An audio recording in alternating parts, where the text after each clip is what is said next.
Таттыгүл Рыспаева уулу пандемия учурунда катуу сыркоологондон бери кээде туруп угуусу начарлап кеткенин байкап калган. Дароо логопедтерге кайрылып атайын курстарга алып барайын десе, баалар кымбат болуп, арга таппай жүргөн. Интернеттен ден соолугуна мүмкүнчүлүгү чектелген балдарга жардам берүү тууралуу маалыматтарды издеп жүрүп, өз кесибин алмаштырууга туура келди. Анткени баласына жана башкаларга дагы жардам берүүнү көздөп жүргөн болчу. Кечки убакытта занятиялар болот, көбүнчө онлайн болгону бизге аябай ыңгайлуу болду. Себеби балдарды садиктен алып келип, тамак ашын берип, буларды жайгаштырып коюп, өзүбүзгө 1 саат, 2 саат убакыт бөлүп, жаңы кесипке ээ болгону, өзүбүздүн балабызга туура реабилитация жолуна түшкөнү аябай бизге мындай жардам болду да. Себеби онлайн азыркы этапта мисалы региондорго жетишпейт да адистер, алар кайсыл жерден барып билим алсам, эмне кылсам экенин билишпейт. Анан мисалы онлайнда азыр тетиги алыскы Баткен жергесиндегилер,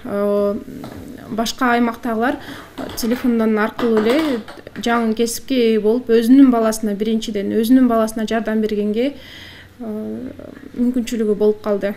Баарынан дагы баласын таштап эч жакка чыга албаган энелер үчүн аралыктан окуу эң ыңгайлуу болду. Мындай демилгени колдоп, Ишеналы Арабаев атындагы жана Кусейин Карасаев атындагы окуу жайлардан 10 чукул окутуучулар тартылган. Күн сайын онлайн окууга аймактардан дагы ата-энелер кошулуп отуруп, мүмкүнчүлүгү чектелген балдардын ден соолуктары акырындык менен чыңдала баштады.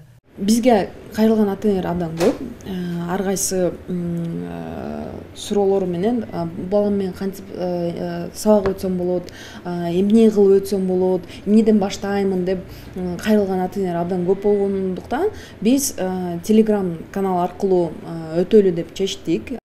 Долбоор башталгандан бери аралыктан окуп, логопед, дефектолог жана психолог сыяктуу адистиктеги сертификат алгандардын саны 400дөн ашты. Ушул кезге чейин балдарын карап үйдөн чыга албай же балдарын дарыгерлерге алып барганга шарты жок үй бүлөлөргө ыңгайлуу шарт түзүлүп, кошумча адистик алгандан кийин 100гө чукул эне ишке орношууга дагы мүмкүнчүлүк түзүлдү. Проектти баштаган себебибиз энелер келип алып, тиги специалистке бардык, кымбат, буга бардык, кымбат, тиги жардам бербейт, тиги жардам бербейт, бунусу жаман, мунусу жакшы деп көп сөз болду да. Анан ошодон кийин биз ойлодук, энелерди окутуп алсак, өздөрү үйрөнүп алса, хотя бы түшүнүп калса, жеңилирээк болуп калат эле деп энелергечи. Кудайга шүгүр, 430 эне окуду. Көбү уже жумушта иштеп атышат.